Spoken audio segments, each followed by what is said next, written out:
नमस्कार मित्रों। 15 फरवरी मिर्ज़ा गालिब का यौम मग़फ़िरत। आज इस अवसर पर मैं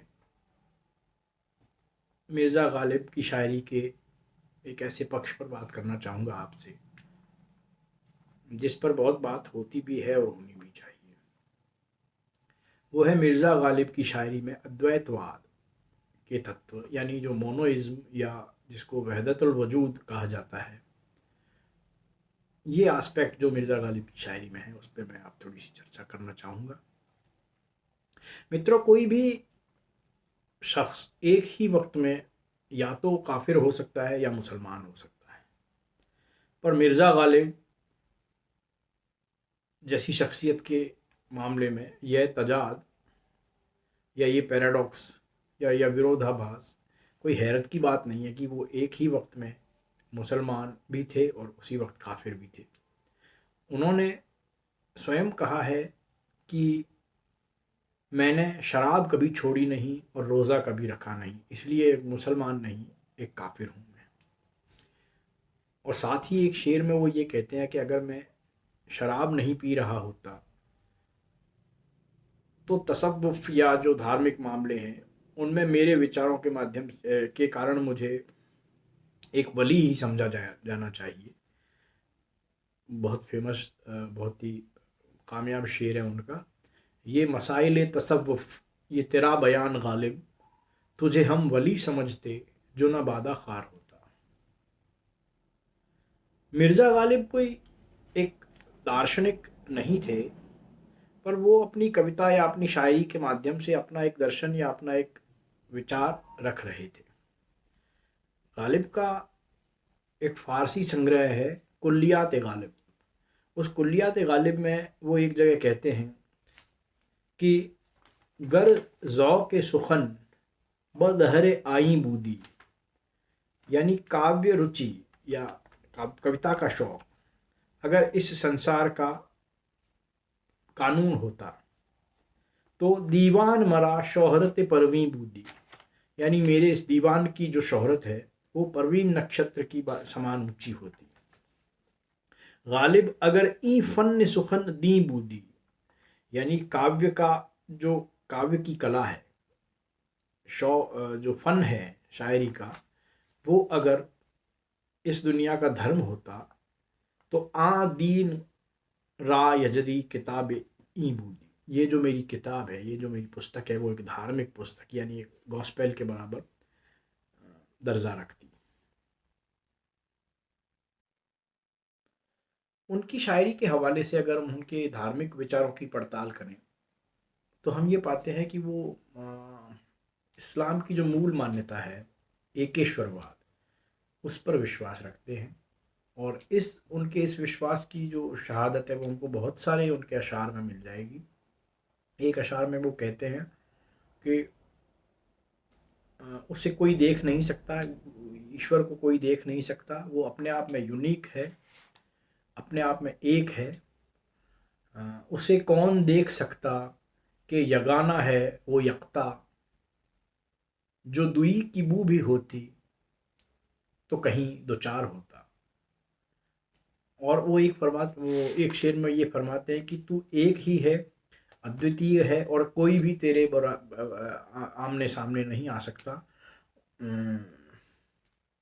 सबको मकबूल है दावा तेरी यकताई का, रूबरू कोई बुते आई ना सीमा ना हुआ। गालिब जैसा कि मैंने आपको कहा, तौहीद यानी ईश्वर के एक होने और इसी विश्वास के हामी हैं, और वो बुत परस्ती और शिर्क इन दो मान्यताओं के बहुत घोर विरोधी रहे हैं। एक शेर में वो कहते हैं कि जो सिंगुलर है उसको प्लूरल में बनाना, एक को बहुत में बदलने का जो उपक्रम है वो एक तरह से जो प्रार्थना का या पूजा का मिथ्या रूप है। और इन जो विभिन्न तरह तरह के बुतों ने मुझे काफिर बना दिया है। शेर देखिए कि कसरत आ रही है मतलब प्लूरलिटी, यानी उसको एक को बहुत सी सिंगुलर को प्लूरल में बदलना, कसरत आराई वहदत यानी वहदत यानी एक, और कसरत आराई यानी मतलब अ, कसरत यानी प्लूरल में बदलना। कसरत आराई वहदत है परस्तार वहम, कर दिया काफिर इन असला में ख्याली न मुझे। कसरत आराई वहदत है परस्तार वहम, कर दिया काफिर इन असना में ख्याली न मुझे। असनाम यानी सनम का प्लूरल। कर दिया काफिर इन असना में ख्याली ने मुझे। मिर्ज़ा गालिब सभी संप्रदायों या सभी समुदायों में हम आहंगी के पैरोकार रहे हैं, यानी समन्वय को बढ़ावा देने वाली उनकी शायरी रही है। एक शेर में वो कहते हैं कि हम एक ईश्वर को मानने वाले हैं, और हमारा जो तौर तरीका है या जो हमारा शेवा है वो बंधी बंधाई रीति रिवाजों को तोड़ना है। और जब ये धर्म और जब सभी मिल्लतें यानी सभी जो पंथ संप्रदाय या सभी सेक्ट्स जब आपस में मिल जाते हैं, तब वो असल में धर्म का अंश बनता है। कि वो कहते हैं कि हम मुवहिद हैं, हमारा केश है तर्क रसूम, यानी रस्मों को तोड़ना हमारा शेवा है। हम मुवहिद हैं, हमारा केश है तर्क रसूम, मिल्लतें जब मिट गईं अज़्ज़ाए ईमा हो गईं। गालिब के जो समकालीन शायर थे और या उनके जो पूर्ववर्ती शायर थे, सीनियर शायर थे, मीर, ज़ौक़, वली दक्कनी, सौदा इत्यादि, वो चाहे सूफी मत के प्रभाव में कह लें, लेकिन एक तरह से वो भी एक तरह से समन्वयवादी दृष्टिकोण अपना रहे थे और कट्टरपंथ पर प्रहार अपने ढंग से, अपनी शायरी के ढंग से कर रहे थे।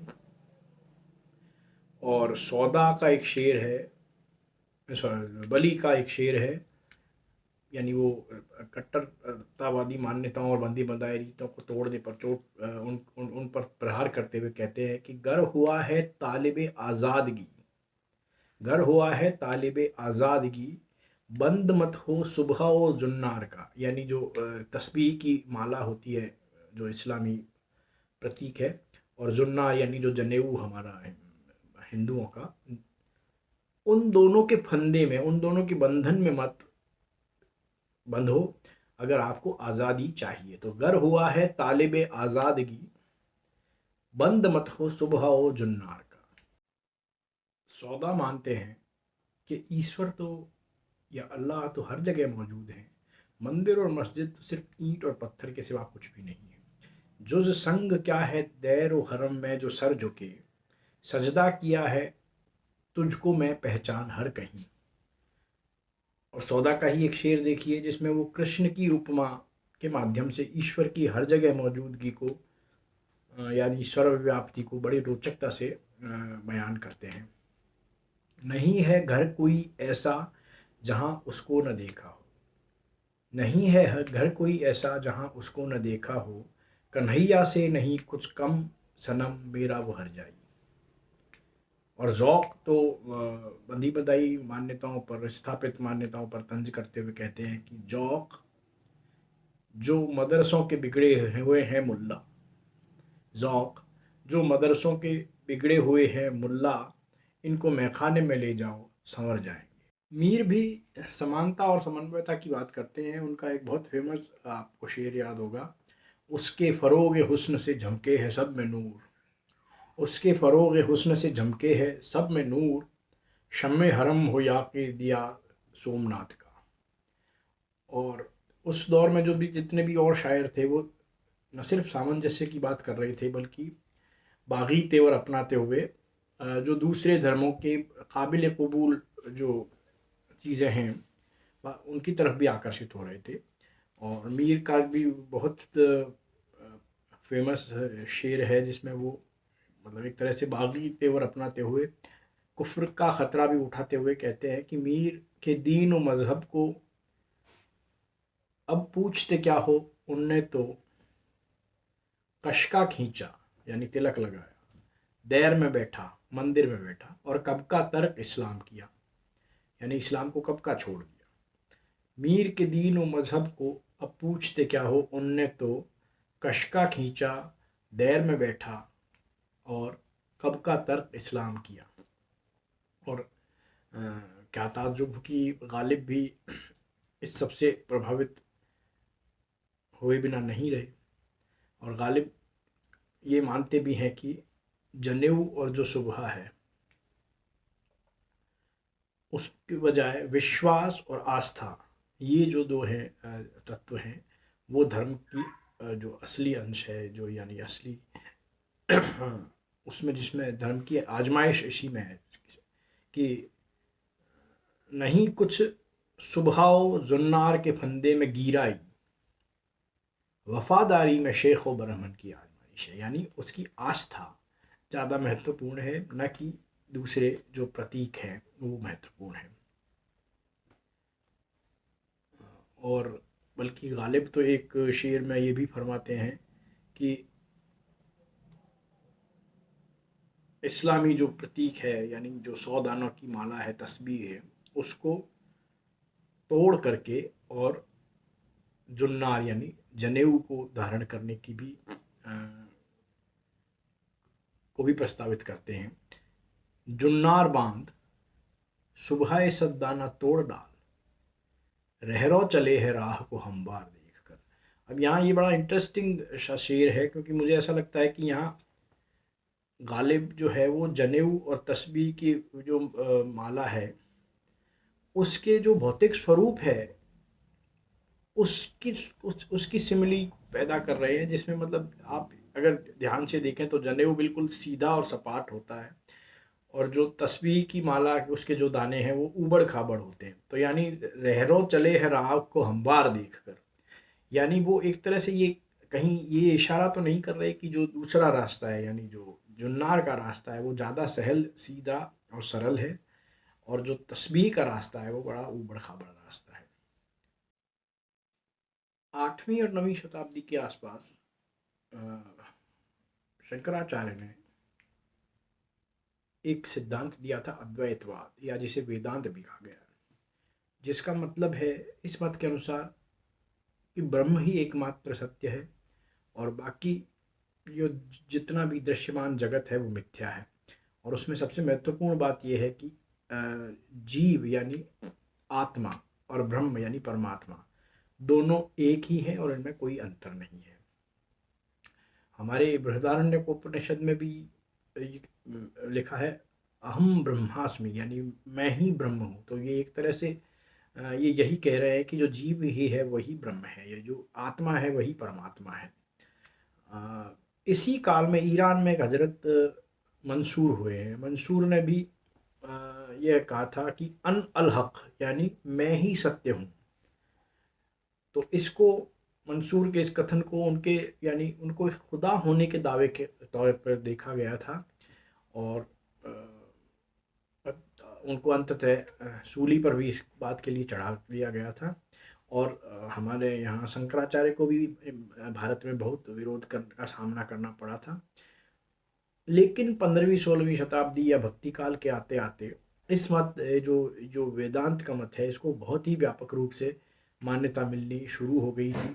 अगर आप किष्किंधा कांड की तुलसीदास की चौपाई को याद करें कि सरिता जल जल निधि महि जोई महु जाई, सरिता जल जल निधि महि जाई होई अचल जिमि जीव हर पाई। यानी जो सरिता का जल है यानी नदी का जल है वो समुद्र में जाके मिलता है। इसी तरह से जो जब जीव अचल होता है यानी जब वो जीव मरता है तो वह अपने ईश्वर को प्राप्त होता है। और कबीर ने भी इसी काल में लगभग कबीर ने भी इस विश्वास का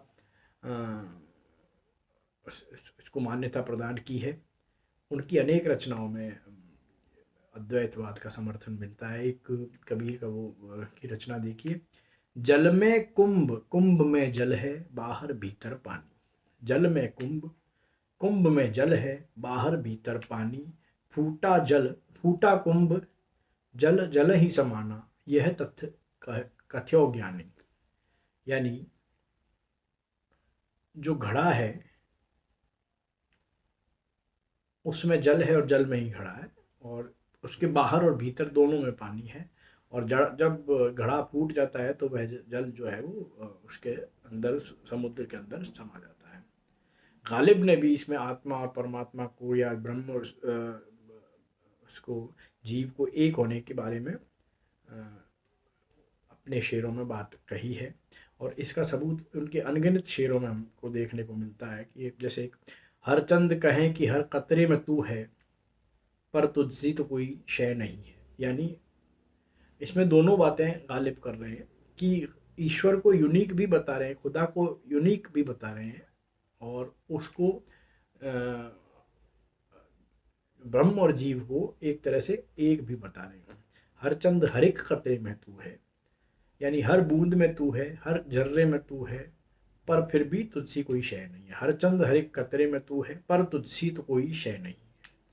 यानी हर कण में, हर सूक्ष्म में उस विराट का ही रूप देखा जाना चाहिए। और इसी तरह से दूसरा एक उनका शेर है, कतरे में दजला दिखाई न दे और जुज्व में कुल। कतरे में दजला दिखाई न दे और जुज्व में कुल, खेल लड़कों का हुआ दीदाए बीना न हुआ। यानी जिस ऐसी दृष्टि जो कतरे में दजला यानी बूंद में समुद्र को ना देख पाए और जुज्व में कुल यानी एक अंश में संपूर्ण सृष्टि को नहीं देख पाए, वह दृष्टि कोई दृष्टि नहीं हुई, बल्कि एक बच्चों के खेल के समान हुई। कतरे में दजला दिखाई न दे और जुज्व में कुल, खेल लड़कों का हुआ दीदाए बीना न हुआ। और जिस प्रकार बूंद यह कह रही हो कि मैं ही समुद्र हूँ, उसी प्रकार हम उसी का ही अंश हैं। यानी जो जो जीव है वो ब्रह्म का ही एक अंश है। कतरा अपना भी हकीकत में है दरिया, लेकिन हमको तकलीद तुनक ज़रफ़ी मंसूर नहीं। यानी मंसूर की जो तुनक ज़रफ़ी है, यानी जो जो मंसूर की गर्वोक्ति है, वो मैं नहीं कर रहा हूँ मंसूर जैसे कि मैं, लेकिन असल में मेरा जो कतरा है वो भी अपना हकीकत में दरिया ही है।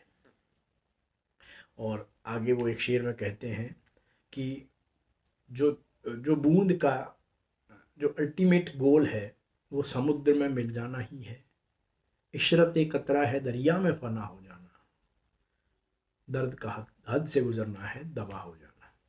इशरत कतरा यानी बूंद का जो जो अल्टीमेट गोल है वो दरिया में यानी समुद्र में मिल जाना ही है। तो यानी जीव का अंतिम सत्य जो है वो ब्रह्म में या परमात्मा में मिलना ही है, और दर्द का हद से गुजरना है दबा हो जाना। अद्वैतवाद न सिर्फ ये कहता है कि ईश्वर और जीव एक ही है, यानी ब्रह्म और जीव एक ही है, आत्मा और परमात्मा एक ही है, बल्कि वह यह भी कहता है कि यह जो संसार है वो मिथ्या है। तो गालिब के भी कुछ शेर हैं जो इस असार संसार की जो बेमसरूफ़ी है या निरर्थकता है उसको व्यक्त करते हैं। जैसे एक शेर में वो इस संसार को अपनी प्रेमिका की कमर, जिसके बारे में भ्रम है कि वो है भी या नहीं है, उसकी उपमा देते हुए कहते हैं कि शाहिद हस्ती मुतलक की कमर है आलम, लोग कहते हैं कि है पर हमें मंजूर नहीं। और गालिब इस संसार को फरेब का या फरेब भी मानते हैं, और इस संसार को कल्पना का एक ख्याल का एक जाल भी समझते हैं। वो एक शेर में कहते हैं कि हस्ती के मत फरेब में आ जाइयो असद, आलम तमाम हल्काए दामे ख्याल है। यानी ख्याल रूपी जाल का एक हल्का यानी एक एक गिरा है, एक बंद है। और हाँ खाइयो मत फरेब हस्ती, हर चंद कहें कि है नहीं है। और ये जो ब्रह्म और जीव, इसकी जो उसका जो एकत्व है, इसके लिए फारसी में एक शब्द है वहदत उल वजूद, यानी वजूद यानी अस्तित्व की एक अस्तित्व का एकत्व। और दूसरा एक शब्द है वहदतुल वजूद का अर्थ है कि जो कुछ है, जो कुछ अस्तित्व में है वो एक ही चीज़ है। और दूसरा है वहदत उल शहूद, यानी जो कुछ दृश्यमान है, जो कुछ दिखाई दे रहा है वो भी एक ही है। हालांकि इन दोनों मान्यताओं का कुछ कुछ विरोध भी हुआ था। और एक तीसरी मान्यता है जिसका जिसको कहते हैं कि ला मौजूद अल अल्लाह, यानी अल्लाह के अतिरिक्त कोई भी मौजूद नहीं है। तो अब यहाँ एक ऐसी स्थिति बनती है कि जब अ, देखने वाला और जिसको देखा जा रहा है और देखने की प्रक्रिया, दृष्टि, दृश्य और दृष्टा, ये तीनों एक ही हैं। अ, असले शुहूद व शाहिद व मशहूद एक है। असले शुहूद व शाहिद व मशहूद एक है, हैरान हूँ फिर मुशाहिदा है किस हिसाब में। गालिब के यहाँ बंदगी और खुदाई का भेद भी बिल्कुल अंदर मिट गया है। यानी वो शेर में कहते हैं ना, जिसे तू बंदगी कहता है दावा है खुदाई का। तो अ, आज जो चर्चा आपसे हुई वो बहुत लंबी चर्चा, और भी इस पक्ष में बातें कही जा सकती हैं, बहुत कहा जा चुका है, बहुत कहा जा सकता है। लेकिन फिर भी गालिब जैसे कलाम, गालिब के विस्तृत कलाम में से कुछ एक पक्ष को लेकर के कुछ बात करना बहुत मुश्किल काम है। कहने को बहुत है, फिर भी मुझे लास्ट में गालिब का एक शेर याद आता है, वरक तमाम हुआ और मदह बाकी है। वरक तमाम हुआ और मदह बाकी है, सफ़ीना चाहिए इस बहरे बेकरार के लिए। धन्यवाद।